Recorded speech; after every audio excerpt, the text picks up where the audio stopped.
Quando o nosso Lar 1 acabou, a gente recebeu uma mensagem do Dr. André Luiz. E essa mensagem a gente não colocou nunca na rede, porque foi pedido que essa mensagem fosse entregue somente aos trabalhadores do filme. Mais de 400 no final das contas. A gente chegou a ter mais de 2.000 pessoas envolvidas, mas em geral quase 400 pessoas. A gente teve que traduzir, porque tinha muita gente que só falava inglês. E assim, não é uma mensagem, mas é uma mensagem muito legal, porque ele disse assim... Ô Wagner, pra gente já começar assim, né? O que veio primeiro? O espiritismo ou a questão dos filmes na sua vida? O espiritismo, sem dúvida, né?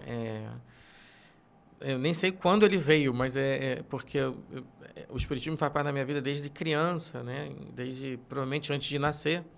Certamente antes de nascer, né? Algo que é um padrão de vida, né? É um modelo de vida. Então, o conhecimento sobre as coisas espirituais, a curiosidade sobre as coisas espirituais, eu venho desde criança, de família. Eu até estudei em escola católica, e que foi muito legal. Eu fiz catecismo, fiz primeira comunhão. E me lembro o dia em que eu comunguei pela primeira vez, eu chorava muito, como criança, assim, porque tinha um simbolismo muito grande, né, para mim. E isso tudo fazia parte de um movimento de curiosidade sobre vida espiritual.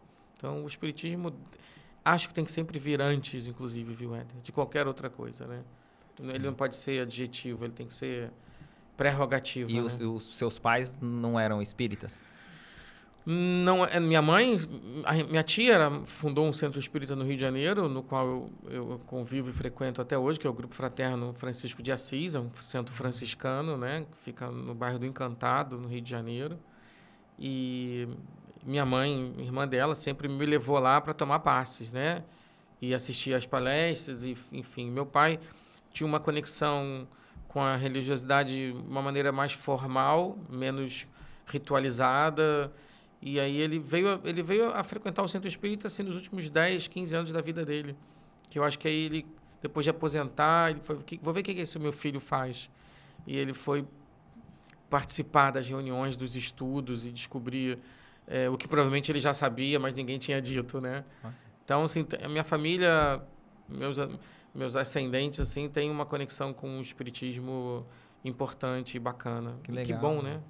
E você hoje atua nessa casa? Eu sou um dos membros da diretoria, né? Uma das pessoas responsáveis pela casa. Frequento também e trabalho na Casa de Padre Pio, em Botafogo, que é uma casa que tem uma base espírita mais holística e que nos permite fazer um trabalho também de tratamento, de cura, de conhecimento, né? De perceber como todos os rios levam ao mar, no caso, quando a religião é realizada, né, de uma maneira plena. Então, são os dois. E o Lar de Frei Luiz, que eu tenho o maior carinho, me sinto parte, não sendo parte oficial, mas é um lugar que eu sempre vou. E eu tenho esse doce privilégio de conhecer muitas casas espíritas e ver que a potência desse tipo de trabalho no Brasil, né, é muito legal. Como que chegou em você trabalhar com filmes, né, com a arte ali, e chegar no espiritual, nos filmes com essa temática? A minha formação, inclusive, nem é de cinema inicialmente, é jornalismo, né? Então, eu jogava futebol, eu fui jogador de futebol até uns 21, 22 anos de idade, seriamente, fui profissional. Algum time carioca aqui? Joguei no América do Rio, depois no América de Três Rios, tive um tempo do Fluminense, e aí eu fui para a Bélgica para tentar um time lá e resolvi parar, porque eu já tinha feito faculdade, eu descobri que por melhor jogador que eu fosse, não era o lugar onde eu estava. E o esporte teve um local de ensinamento muito grande na minha vida, muito grande. Tudo que eu aprendi no esporte, eu trouxe para a minha vida profissional, para a minha vida pessoal, etc. Mas a minha escolha de estudo foi jornalismo, que era muito bacana também. Era algo que me ampliou intelectualmente de uma forma... Você acha que te ajuda até hoje na tua profissão? Tem um jornalista em mim, ele vive em mim, ele não vai embora nunca, né?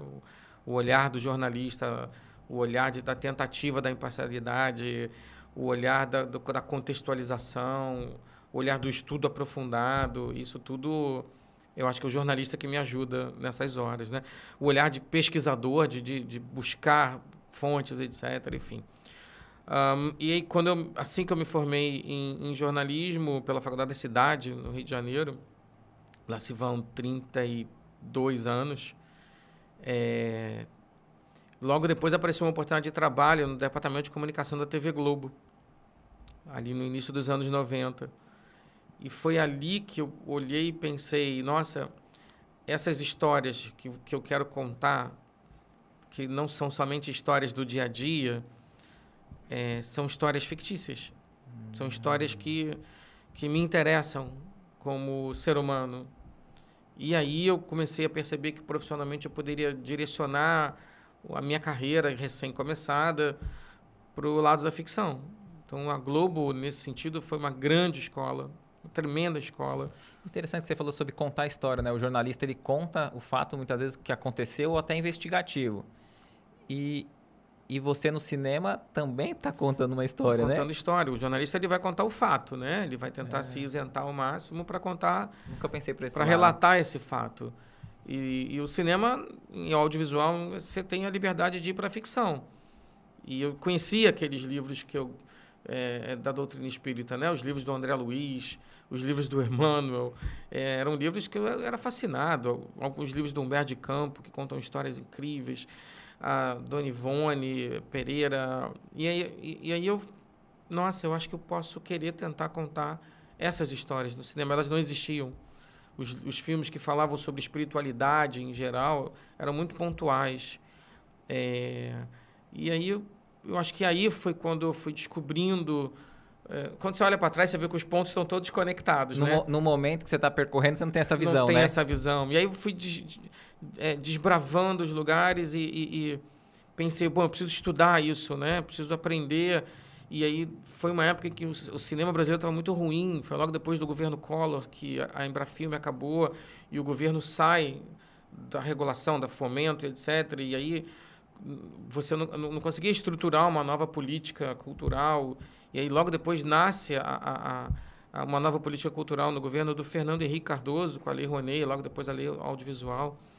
E eu pensando, nossa, tem um renascimento aqui. E eu fui estudar no exterior, porque eu queria um local de prática. Então, eu fui para os Estados Unidos, que era um local que você podia estudar teoria e prática. Eu fiz a Academia de Cinema, né, da New York Film Academy, fiz cursos de extensão e descobrindo que isso, inicialmente, era pelo aspecto literário. Era por escrever. E deixa eu te perguntar, quando você está aqui dentro da Globo, vendo, acho que nesse momento você já via como era feito Sim, nacionalmente, total. E você encontra uma outra realidade lá. O que você vê qual diferença, assim, tem? Aí na verdade era o famoso storytelling, né? A capacidade de contar história que a Globo faz e fazia de uma maneira espetacular, né? Como grande produtora de conteúdo audiovisual do Brasil durante essas décadas todas. E aí é como você adquire aquilo para você e como você começa a treinar a sua mente a contar uma história audiovisualmente. Sim. Mas sempre, inicialmente, por roteiros, porque o texto é algo de comunicação muito importante para mim. Haja visto os livros que eu já escrevi e os roteiros, que foi por onde eu comecei na carreira. E aí tem sempre a necessidade de conseguir uma chance, né? E um dia eu fui para os Estados Unidos, voltei, me formei, e 2 movimentos começaram meio paralelos, que eram um encontro com jovens que estavam trabalhando numa novela chamada Malhação, que era o Luigi Baricelli, o Pablo Uranga, o Danton Mello. Não, a gente quer contar histórias no cinema também, vamos nos juntar, vamos tentar fazer coisas juntos. Logo depois a Sylvia Pfeiffer veio, enfim. E paralelo a isso, eu recebi uma chance de uma roteirista, a redatora-chefe do programa da Xuxa, a Vivian Pell, me chamou e disse assim, olha, a Marlene Matos quer voltar a fazer filmes para a Xuxa. Isso foi no ano de 96 ou 97, com o Diller Trindade. Você quer ajudar? Eu falei, lógico que eu quero ajudar. E aí eu comecei a experimentação, a gramar, que a gente chama, né? A aprender, a ralar profissionalmente com retomada dos filmes que a Xuxa fez. Xuxa Requebra, Xuxa Popstar, Xuxa os Duendes 2... Tinha o Xuxa e os Duendes 3, que infelizmente não foi feito, porque foi quando... Não chegou nem a gravar Não nada. chegou, mas a gente escreveu o roteiro. Foi quando acabou a parceria da Marlene com a Xuxa. Mas ali foi uma grande escola também para mim. Então, foi como eu começo a contar histórias no cinema assim, junto com a Vivian, que era a roteirista que me convidou, uma chance dada pelo Diller, pela Marlene Matos e pela Xuxa, claro. E naquele momento, você já vislumbrava, assim, contar nessa visão espiritualista ou não? Não. Ali você só não. queria Ali a gente aprender, fazer... Aprender. É prática, né? Contar histórias é algo que você aprende na prática também. Então, ali a gente queria contar aquela história da melhor forma possível. Então, um dia veio uma ideia de que, acho que foi a Xuxa e a Marlene, falou, vamos falar de duendes. E aí um duende preso na parede tira uma ideia daí, ou seja... assim nasceu o Xuxa e os Duendes. A Xuxa contou que tinha visto um duende e tal, e você, obviamente, está num processo de aprendizado. Claro que a gente se preocupava muito com o teor da história. Claro que existia um conhecimento muito grande da minha parte, já uma preocupação muito grande do poder da comunicação, do poder de uma palavra mal colocada ou de uma palavra bem colocada. Isso tem poder. Porque esse olhar a gente vê mais atual, né? A gente, às vezes, vê coisa antiga que... né, dos programas, assim, fala assim, pô, não tinha um filtro tão grande, né? Mas os filmes que a gente produziu, em geral, eles tinham um olhar de dizer, olha... Já tinha essa quem preocupação, é que está do outro né? lado da tela? São crianças, né? Isso. Quem que está do outro lado da tela? São pessoas em formação. Por mais que a gente estivesse fazendo, por exemplo, um romance, como foi Xuxa Popstar, que tinha clipes, né? Desfiles... seguir a linha básica ali do trabalho de contar bem a história. Era isso. E aí eu tomei a decisão de fazer o Nosso Lar. Foi nesse momento que eu disse... já é o primeiro é o segundo filme, né? Sim. E aí eu tomei a decisão porque eu disse assim, olha, eu já entendi qual é esse oceano aqui. O quão bravo ele pode ser, o quanto complicado, perigoso, mas quer saber? Eu acho que vale a pena. E aí foi quando eu procuro o Renato Prieto, que é um ator no teatro. Eu já tinha feito 2 tentativas de conseguir falar com o pessoal da Federação Espírita Brasileira. O Renato falou assim, olha, acho que eu consigo, o senhor Nestor Mazotti, uma pessoa que me recebe. E o Renato consegue abrir um canal de comunicação com a Federação Espírita Brasileira, na época presidida pelo senhor Nestor Mazotti. E aí eu vou... O Renato foi numa primeira reunião, depois ele acabou não indo mais, até porque, eticamente, ele, como ator, preferiu se resguardar. E aí eu passo quase um ano conversando com os diretores da Federação Espírita Brasileira, dizendo, olha, eu gostaria de adaptar o Nosso Lar para os cinemas. Qual que era Tinha algum receio da parte deles? Ou um cuidado? Acho que devia ter todos os receios. Eu acho que eles deviam ter todos os medos. O Nosso Lar é uma das joias da coroa, de uma obra de mais de 400 livros, que é a obra do Chico. Mas eu fui, assim, com uma... Eu acho que, claro, que a espiritualidade nessa hora influencia, mas nunca me deixaram claro qual foi o nível de influência. E, claro, que eles devem ter feito essas checagens. Eu só queria fazer, então eu era um pouco obstinado nesse sentido. Será que pegaram ele em desdobramento ou aceita? Vai saber, vai né? chegar um rapaz aí, ó. O seu Nestor nunca me falou, nem o seu Bianchi, nem os diretores... Mas eu acho que eu fui provando credibilidade, fui provando... Então, ali você já tinha uma credibilidade na área? Na verdade, eu tinha a credibilidade de quem ia respeitar o tema, de quem sabia como fazer. Eu sabia como fazer, não só pelos filmes da Xuxa, como eu sabia como realizar. Mas, assim, uma honestidade enorme, no sentido de, olha, eu não venho prometer sucesso. Eu venho prometer empenho, comprometimento, coragem... E eu vou atrás do que for melhor para esse projeto. E foi assim que foi feito. Legal. E aí, quando veio a autorização em setembro de 2005, a gente está fazendo 20 anos disso, eu acho que aí eu sentei e pensei assim, qual o tamanho da maratona que eu vou ter que correr agora para colocar... Você não tinha nem pensado antes, né? Não, foi uma maratona para conseguir a autorização. E aí, realmente, foi uma ultramaratona por dia. Éder, foi algo... que eu acho que dá para fazer um podcast só sobre isso.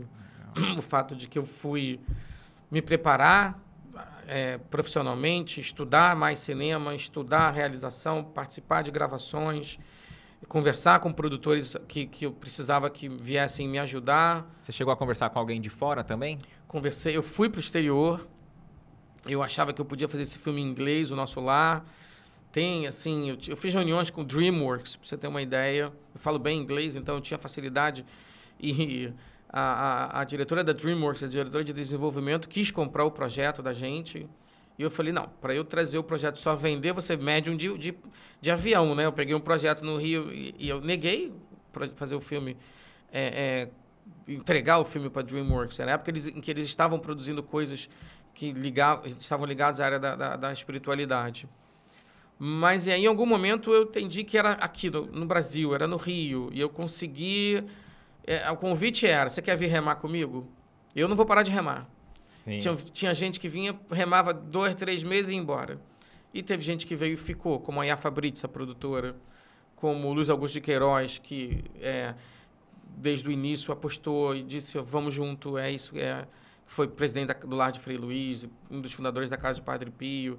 O Luiz era um cara do mercado financeiro, né? Ele tinha uma instituição financeira que era um banco e que eu não fui até ele pedir dinheiro, eu fui até ele pedir ajuda para conseguir dinheiro.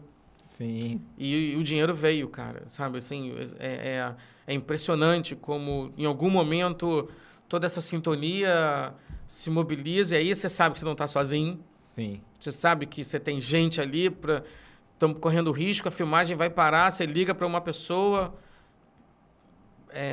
a gente não vai conseguir, quanto você está precisando? Eu tenho, eu vou emprestar, eu vou investir. E foi assim que a gente foi conseguindo fazer o nosso lar, que foi um marco, foi um orçamento absolutamente compatível com a necessidade da história, que era algo que eu tinha me prometido e prometido à Federação Espírita. Ou seja, a gente precisa dar a história que a história merece.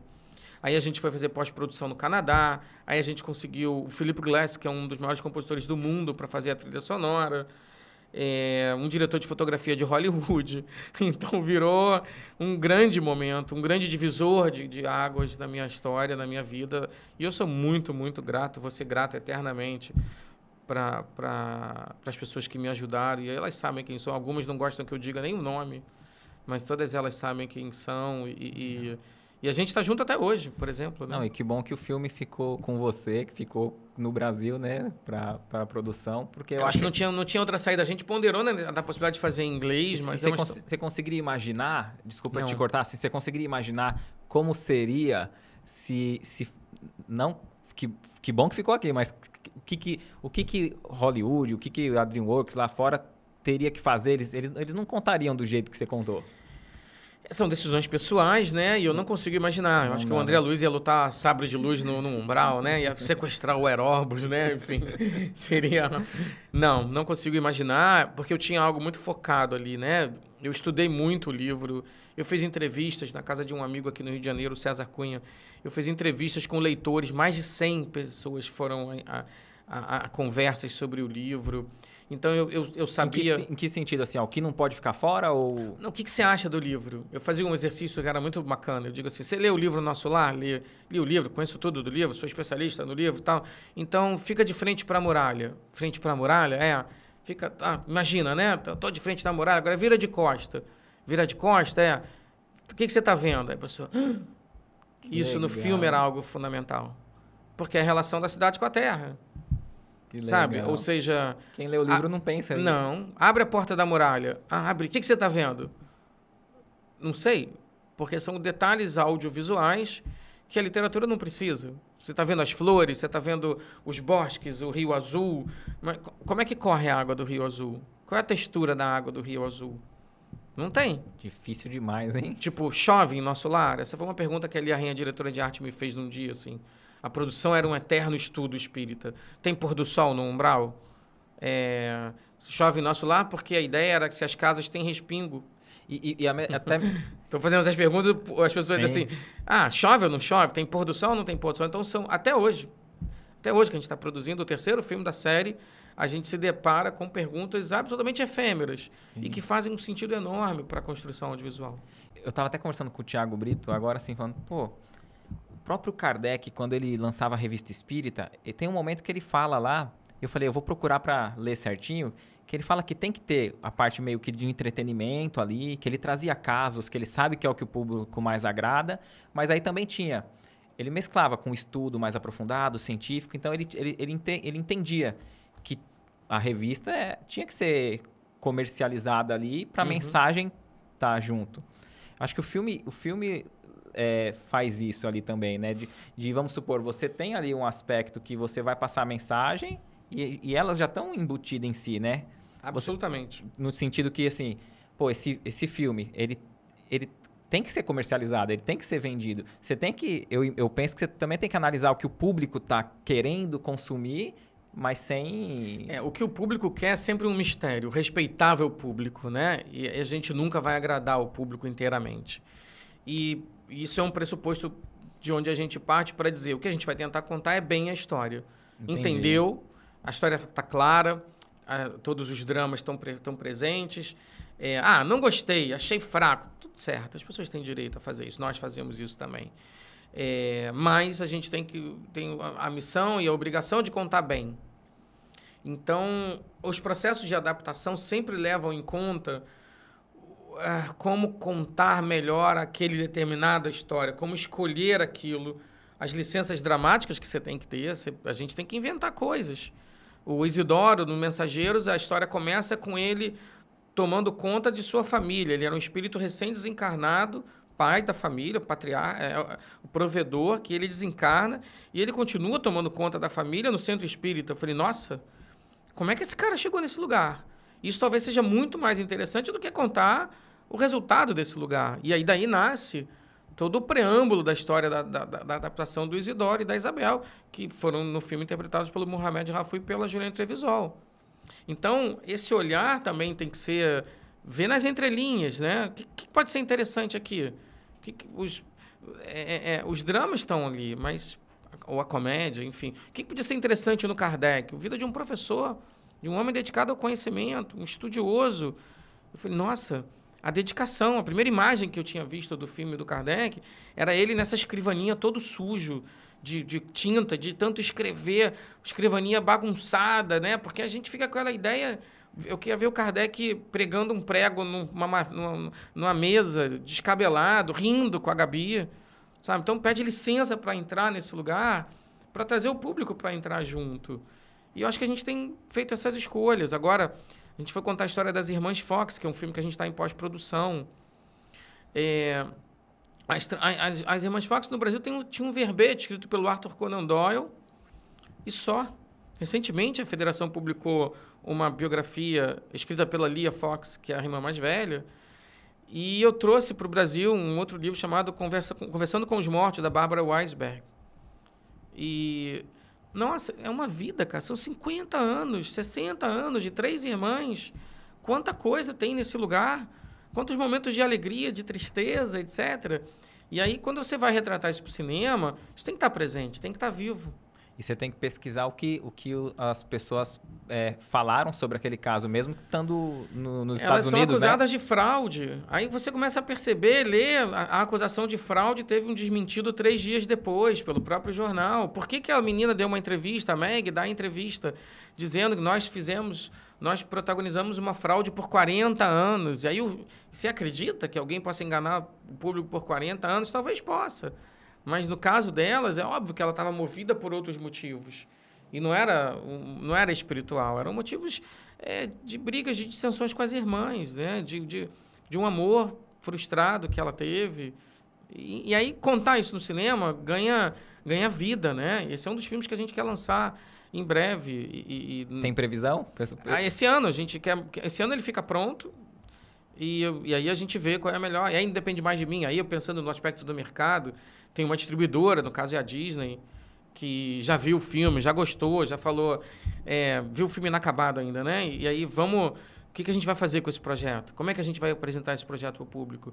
A gente vai direto para os cinemas? A gente vai tentar passar por algum festival? A gente vai fazer Então, essa estratégia, e é uma estratégia extremamente mercadológica. O Advogado de Deus, que é outro filme que a gente está terminando, que faz parte dessa ideia de trazer as obras da Zíbia Gasparetto para o cinema, porque são obras que falam de coisas muito ligadas ao cotidiano. O Advogado de Deus é sobre justiça. Justiça dos homens e justiça de Deus. Em qual você confia? Só confio na de Deus. Mas peraí, a dos homens é feita por homens influenciados espiritualmente. Né? Os advogados, os juízes, são todas pessoas que têm influências, que sofrem influências espirituais. E como é que você lida com os crimes que acontecem? Onde estão as vítimas? Desapareceram ou eles estão tentando influenciar para fazer justiça em nome de Deus? Isso está no livro da Zíbia, a gente trouxe isso para o cinema também. Então, são projetos que vão estar presentes e que lidam com essa ideia. Só essa questão de justiça já é... Muita gente quer vingança, não quer justiça, Absolutamente, absolutamente. Então, o que a gente faz? Essa história interessa? O green light, a luz verde para uma história, na minha cabeça, é algo muito difícil, Hélio. Assim, é algo muito trabalhoso. Eu preciso respirar muito fundo, sentir muito aquela história dentro de mim para dizer, isso vale a pena tomar 3, 4, 5 anos da vida das pessoas, da minha vida, 24 horas por dia, 7 dias por semana, porque eu brinco que na questão de escrever o roteiro, eu escrevo 24 horas por dia. Digito de vez em quando, 1, 2 horas. Sim. Mas é non-stop, é sem parar. É no engarrafamento, no chuveiro, no elevador, no almoço, no jantar, vendo um programa, vendo um filme, ou, sei lá, jogando bola. A gente vai contar nos cinemas a história das vidas do Emmanuel. Então, o Emmanuel tem as vidas muito descritas em 3 livros grandes, pelo menos. Depois um pouquinho num 4º livro, que é o Renúncia, quando ele é o padre Damiano. Mas o Há 2000 anos, o Ave Cristo e o 50 anos e o Ave Cristo são as vidas dele, basicamente. E a gente vai contar isso num filme, que é uma jornada de um espírito. É um projeto extremamente desafiador. E você já começa daquela do Há 2000 anos, quando ele percebe quem ele foi numa outra existência também? Eu começo dali.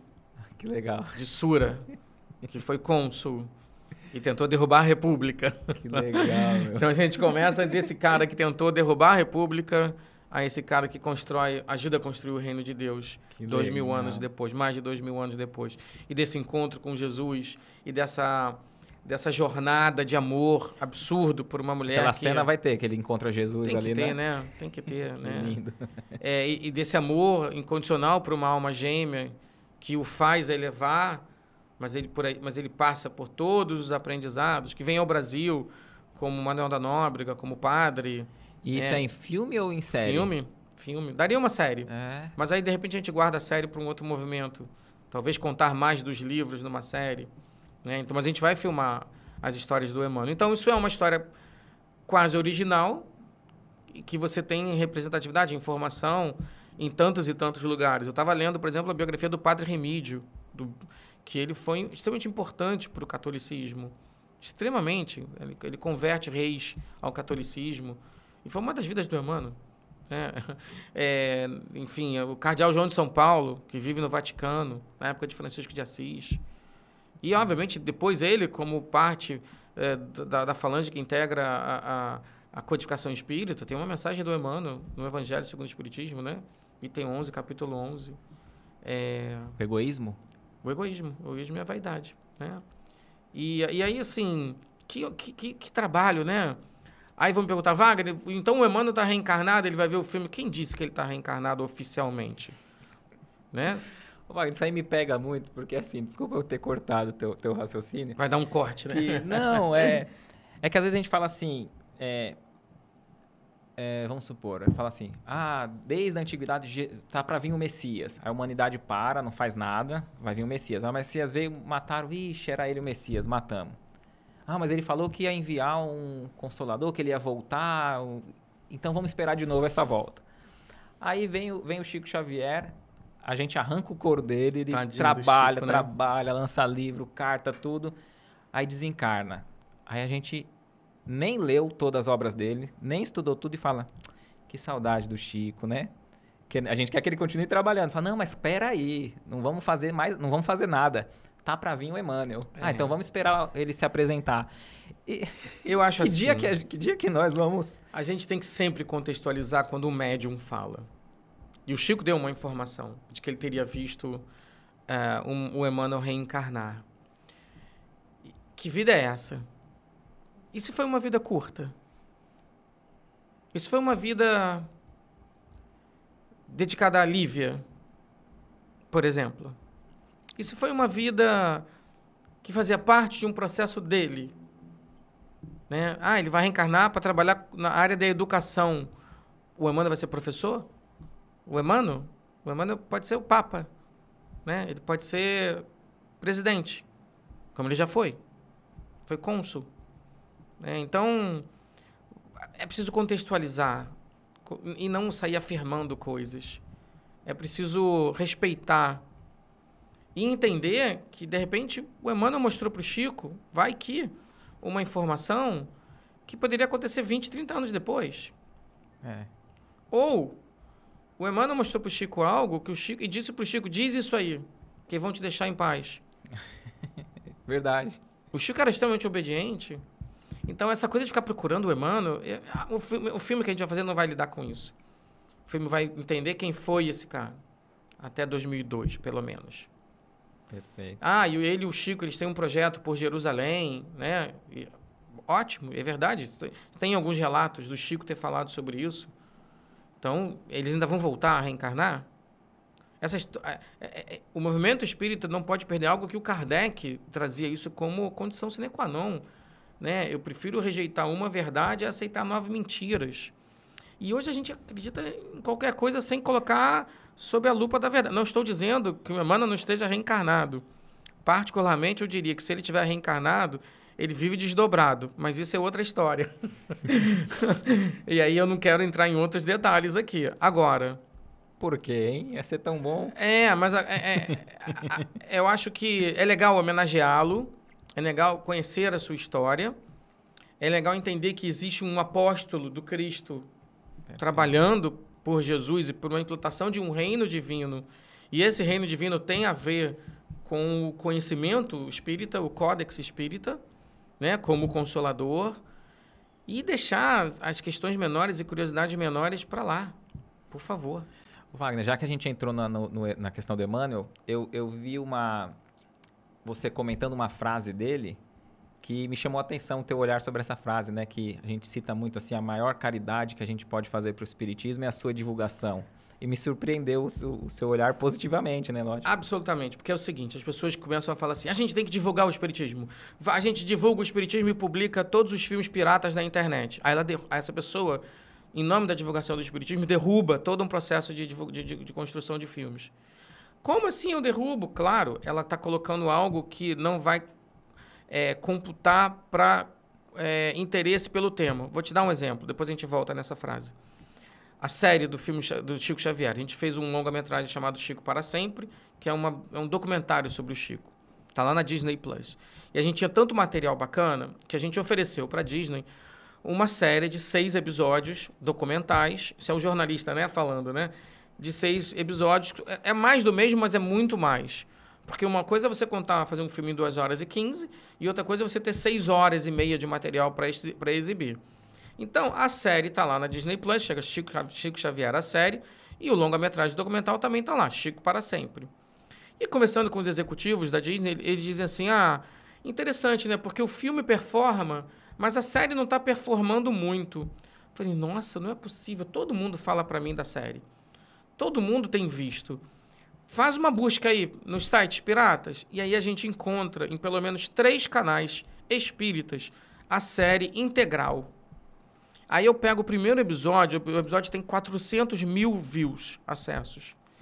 Aí eu mando essa informação para o diretor da Disney. Ele diz assim para mim, se essa informação estivesse presente na nossa contabilidade, você seria uma das séries mais vistas aqui da plataforma.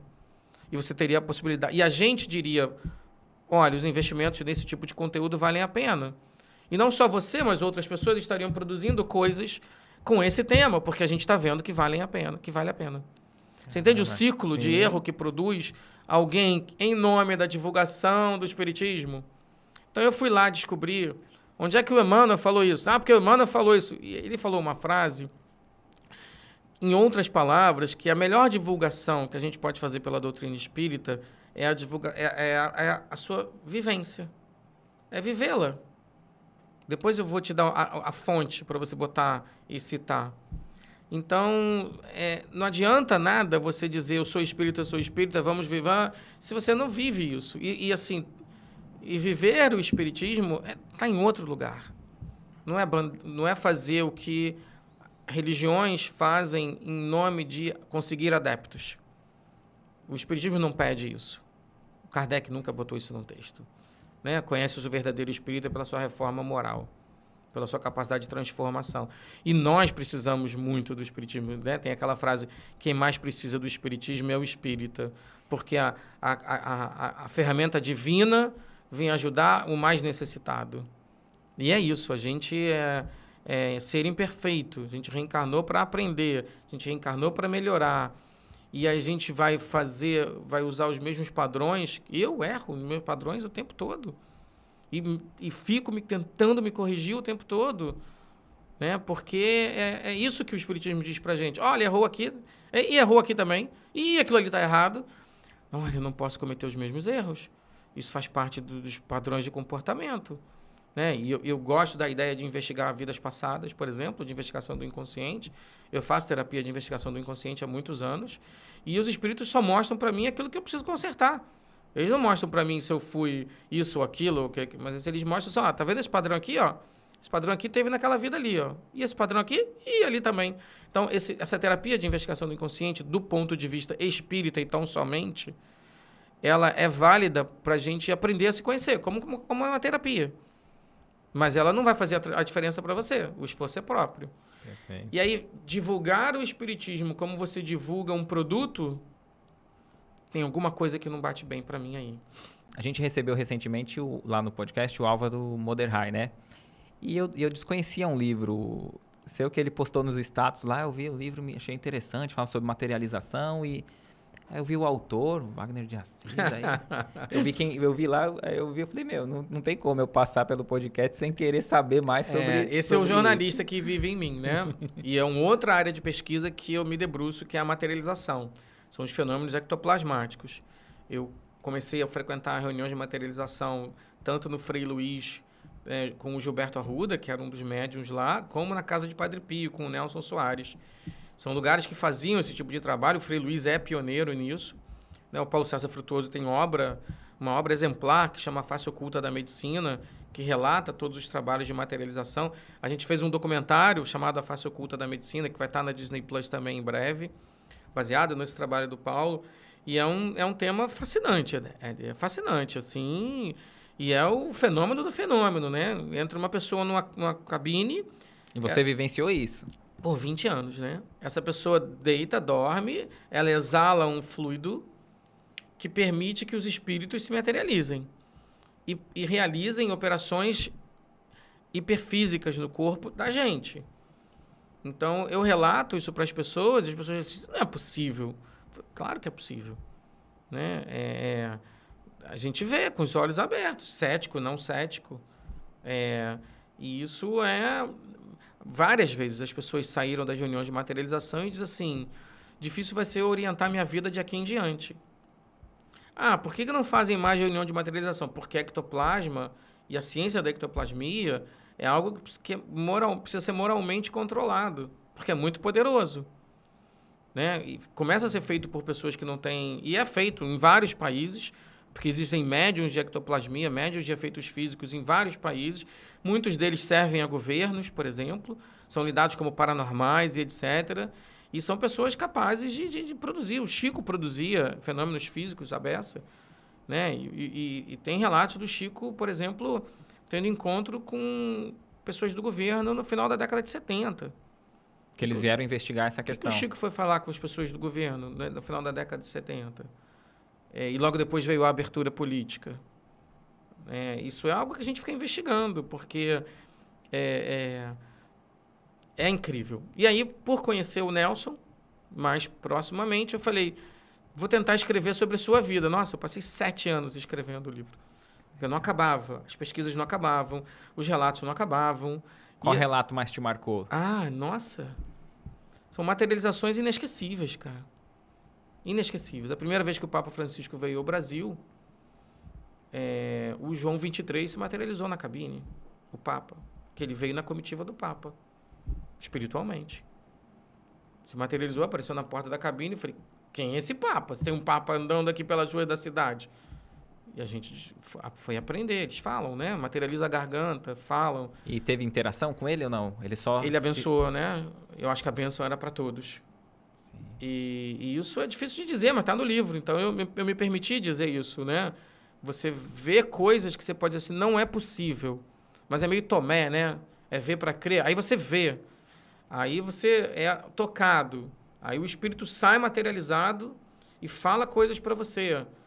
Você, paciente, aí abre a sua barriga e troca a válvula cardíaca ou o coração e tira miasmas e tira tumor. Mas esse abrir é Abrir. espiritualmente? Não, querido, abrir. Abre a barriga, passa a mão, a barriga abre, ele tira um monte de miasmas, limpa os miasmas, fecha a sua barriga.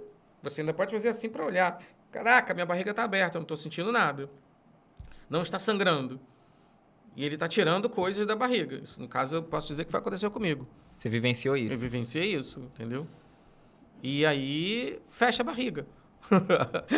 Sabe, a gente, durante a filmagem do Nosso Lar, o Gilberto teve a possibilidade de ir ao set do filme. O Nelson também foi. Mas eu me lembro do dia que o Gilberto foi e falou, vão te dar um presente. Eu falei, vão me dar um presente? Ele vem aqui. Aí ele abriu minha mão, segurou a mão dele e caiu uma pedra desse tamanho dentro da minha mão, em cima da minha mão. Ele materializou uma pedra, falou assim, essa pedra é de Nosso Lar. Era uma espécie de ametista, sextavada, assim, né? Linda de morrer.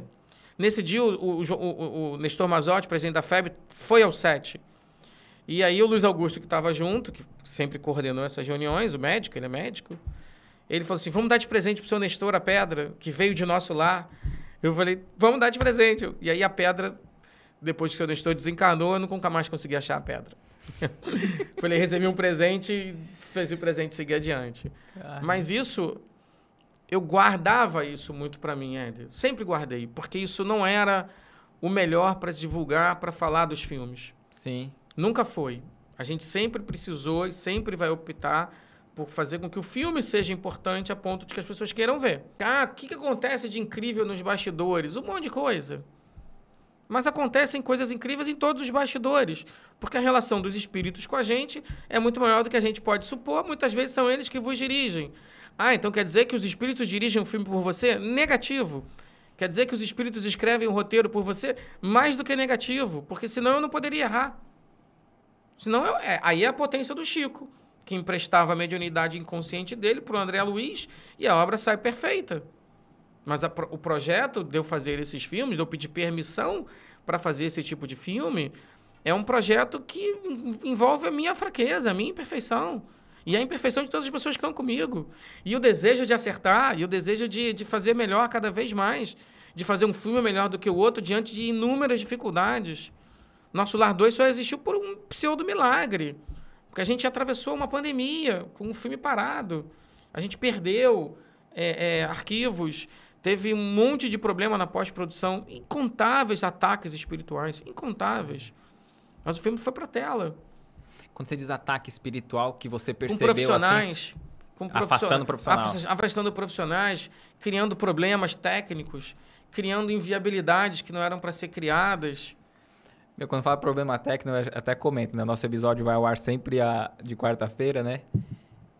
E aí, quando vem problema para eu resolver, eu falo, é só de quinta pra frente. Aí eu não resolvo nada, eu não marco nada na quarta e é incrível. Sempre eu vejo que os problemas têm um imã pra ir pra quarta-feira.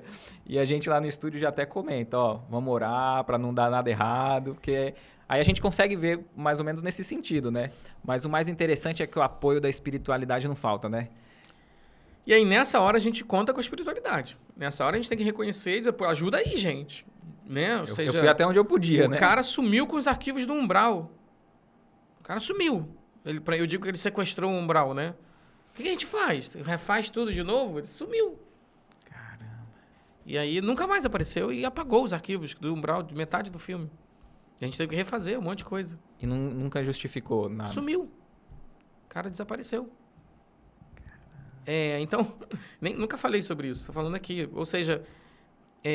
nessa hora a gente precisa da espiritualidade presente. Então, conhecer a espiritualidade do jeito que é, não duvidar, eu não tenho o menor direito de duvidar, porque não só pelos trabalhos todos, tudo que acontece ao redor, eu desencarnaria no dia seguinte que eu dissesse assim, eu não sei se existe espírito mesmo, eu não sei se Deus existe, fácil. Eu estaria dizendo assim, ok, né? Acabou a sua jornada, deu ruim, ou seja, não precisa nem mais estar aí, cara. Volta aqui para cá porque não faz sentido. Então, O meu trabalho é uma extensão dessa investigação. O livro do Nelson, Missão Cumprida, que está à venda lá pela livraria do Frei Luiz, a renda toda do Frei Luiz e da Casa de Padre Pio, é um relato pungente de 20 anos de materializações e 20 anos de aprendizados. E quando você tá lá, que você vê o espírito, abriu a barriga, fez tudo, fecha, tem algum... Você sente alguma... Não fica marca nenhuma? Não fica cicatriz. E Eles você têm uma sente uma- eles têm uma técnica, eles usam aparelhos. Eles usam aparelhos com pulsão de luz. Eles usam as frequências das luzes. Eles usam a frequência dos lasers. Ele já mostrou uma vez um dos médicos lá, acho que foi o Dr. Frederic von Stein ou o Dr. Charles Pierre. Dr. Pierre, ele mostrou um aparelho que era uma base com 3 canículas e que piscava uma luz em cada canícula. E aí eles explicaram, o vermelho serve para a matéria, o lilás para o espírito. E aí eles foram explicando como as luzes vibram. Botou o aparelho na mão do Luiz Augusto. O Luiz Augusto falou assim, parecia um metal leve. E depois eles desmaterializaram o aparelho, louco para o aparelho ficar com a gente. Eu já pedi algumas vezes para a gente entrar com câmera para gravar. É isso que eu ia te perguntar. E eles disseram assim, vocês ainda não têm tecnologia suficiente que faça entender que o fenômeno é real. Porque vai parecer que é uma criação de inteligência artificial. Vai parecer que você está criando um efeito. Porque é um efeito. E aí, quando eu via, todas as vezes que eu via, eu dizia, como é que a câmera vai registrar isso? Porque, literalmente, do nada, se forma uma pessoa. E aí eu posso tocar nessa pessoa. Então, e se forma mesmo. E Não, ele não é porque a pessoa tem uma mediunidade. Qualquer um vai Não, ver. vai ver, claro. Ele abre a porta da cabine e o Você Nelson... tocou? Você chegou a tocar nos espíritos? Claro, eles tocam na gente. Né? Não tem órgãos internos. Mas eles usam aquilo ali como uma forma de estar mais próximo e viabilizar a sintonia, entendeu? Por que não tem mais mediunidade? Por que não tem mais reuniões assim? Porque eu acho que falta mediunidade com moralidade. Falta médium moralmente instruído, eticamente capacitado para se entregar num trabalho de tamanha monta, de tamanha potência. Porque se você usa isso para qualquer outro fim, amigo, sei lá para onde vai a humanidade. Já está do jeito que já está e eles já usam isso. Então você acha que é moralmente ali, é mais tanto também na questão da cura, né? Eu acho Absolutamente. Que esse trabalho só é feito em função de cura. Né? Porque de se não for para cura, se for vi. só para curiosidade, só para nossa curiosidade vazia ali. Não tem nenhuma reunião de mesa girante. A gente faz de vez em quando reunião de mesa girante que não tem que ter um sentido educativo. Sim. Um sentido transformador. Sabe? Eu levei meu filho para participar de uma reunião de mesa girante. Ele tem 12 anos de idade.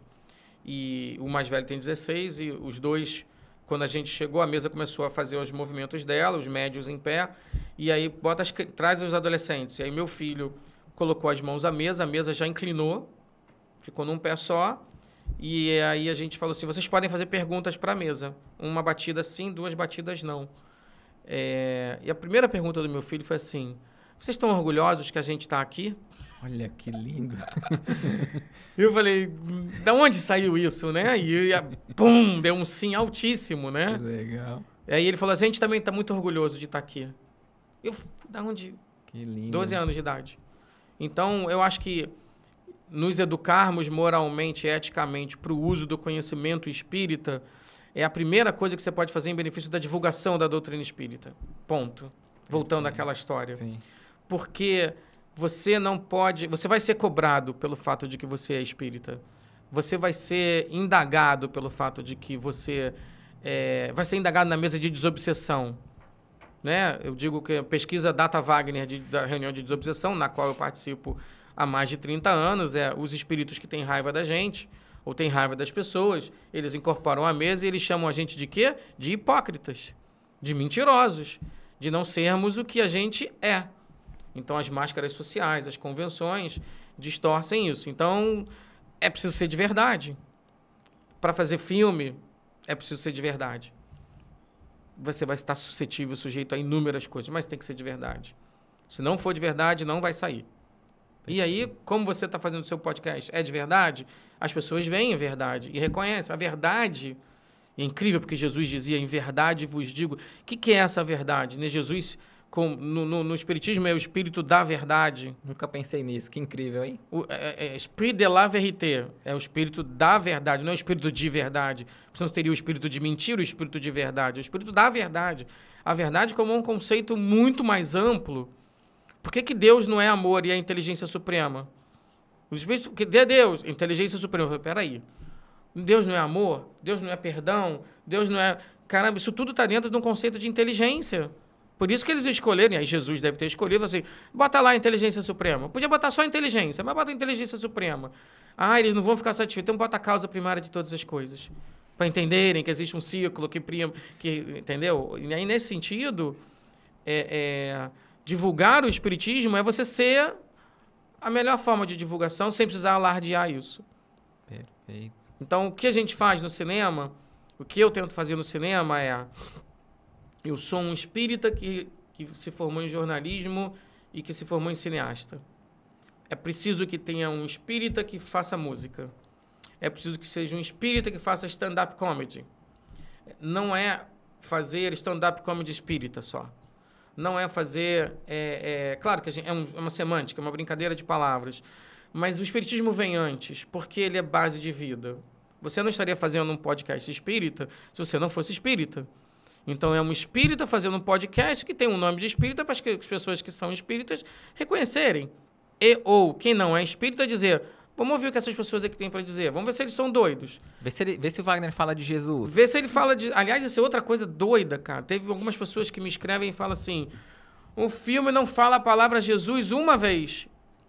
Aí teve um cara que contou quantas vezes aparece a palavra Jesus no livro. Aí eu falei, nossa, aí refleti. Aí eu pensei, quantas vezes aparece a palavra amor? Quantas vezes aparece o sentido do perdão? Será que Jesus quer que fale a palavra Jesus? Ou ele quer que a gente entenda que ele é o caminho, a verdade e a vida? E que todas essas coisas que passam sejam defrontadas ali? Não é estranho? Sim, não é semântica. É a relação que você tem com esse assunto. Então, é legal que tenha espírito advogado. Espírita militar. Militar, espírita, não precisa. Eu acho que o espiritismo precisa vir antes. Eu acho que vai chegar o tempo em que vai ter a pessoa que conhece o espiritismo e gosta da religião hindu. E a pessoa que conhece o espiritismo e gosta da Kabbalah. E ela realiza a Kabbalah entendendo os preceitos que estão presentes na ciência do espiritismo. Quando o nosso Lar 1 acabou, a gente recebeu uma mensagem do Dr. André Luiz. Essa mensagem a gente não colocou nunca na rede, porque foi pedido que essa mensagem fosse entregue somente aos trabalhadores do filme. Mais de 400 no final das contas. A gente chegou a ter mais de 2.000 pessoas envolvidas, mas, em geral, quase 400 pessoas. A gente teve que traduzir, porque tinha muita gente que só falava inglês. E, assim, não é uma mensagem, mas é uma mensagem muito legal, porque ele disse assim, eu agradeço a vocês o mérito de contar a minha vida, o esforço que vocês estão fazendo para contarem a minha vida. Uma vida simples, que passou por seus problemas. Na vitória da minha vida, eu venci. E estou aqui vencendo todo dia. Enquanto vocês estavam aí fazendo o filme da minha vida, a vida de vocês também passou por um filme. E a vida de vocês também está sendo construída. E eu espero muito que a vida de vocês tenha um final feliz. Em outras palavras, ele disse isso. E é muito bonito, porque isso é bem André Luiz, né? Eu vou estar junto de quem quiser que a gente esteja junto. Eu vou estar ajudando na medida do possível, sem isentar vocês das responsabilidades de serem protagonistas das vidas de vocês. Mas vocês precisam construir uma história vencedora também para as vidas de vocês. Então, que Deus abençoe. Enfim, é uma mensagem de uma página. E a gente vai publicar essa mensagem em algum momento. E que diz tanto, né? Diz tanto. Que nem quando a gente estava pré-produzindo o Kardec, na caixa de luz de uma das locações tinha um papel preso. E esse papel, a assistente de direção, a Sofia, achou... O que a gente achou? Era um texto escrito a lápis, saudando a gratidão de poder trabalhar. Falei, quem é que deixou um texto a lápis colado dentro da caixa de luz de uma casa que serve de nada? Isso na França. Aqui no Rio de Janeiro, porque o interior foi aqui no Rio. Estava em português, né? Estava em português. E aí a gente passou a ler aquilo todo dia. Que Deus nos abençoe pela oportunidade de trabalhar. Que Deus nos abençoe pela oportunidade de contar histórias.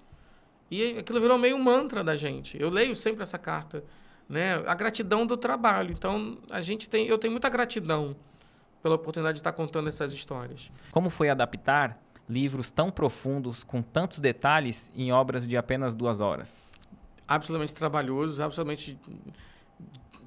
Eu não gosto da palavra difícil, né? Porque difícil limita muito, mas é trabalhoso. E com um respeito enorme, acima de tudo. Um respeito profundo pela essência da obra, pelo que ela apresenta de mais pungente. E com também um respeito pela mídia em que a gente vai trazer, pelo cinema, pelo público que vai ao cinema, pela obra de arte que a gente vai apresentar. Então, é uma mistura de gratidão e respeito o tempo todo. Perfeito.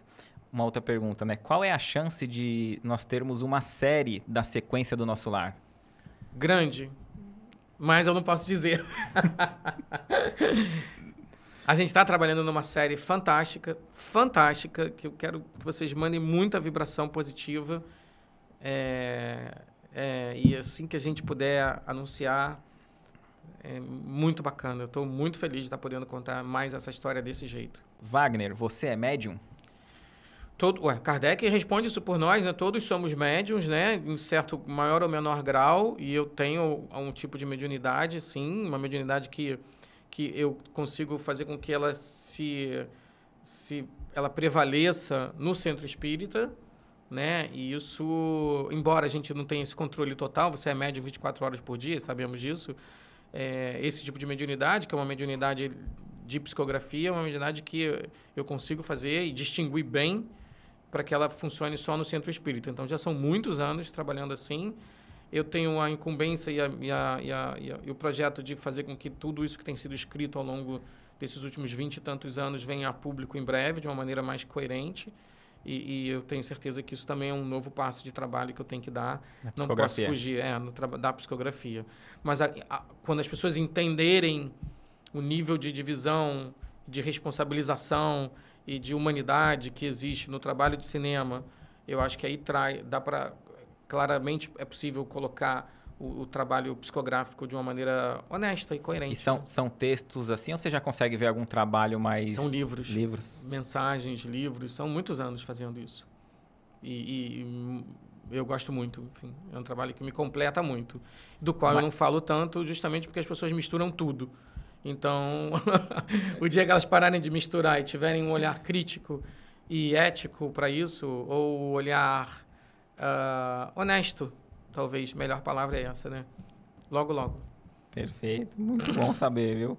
Outra novidade, viu? Nunca falei isso direito para as pessoas, mas... Eu sei que você vai viver muitos anos, né? Mas tá bem guardado esses textos, né? Estão guardados. Na verdade, assim, eu publico eles e ofereço eles para as pessoas do meu centro. Sim. Mas eu tenho que fazer isso de uma maneira agora pública e eu vou fazer.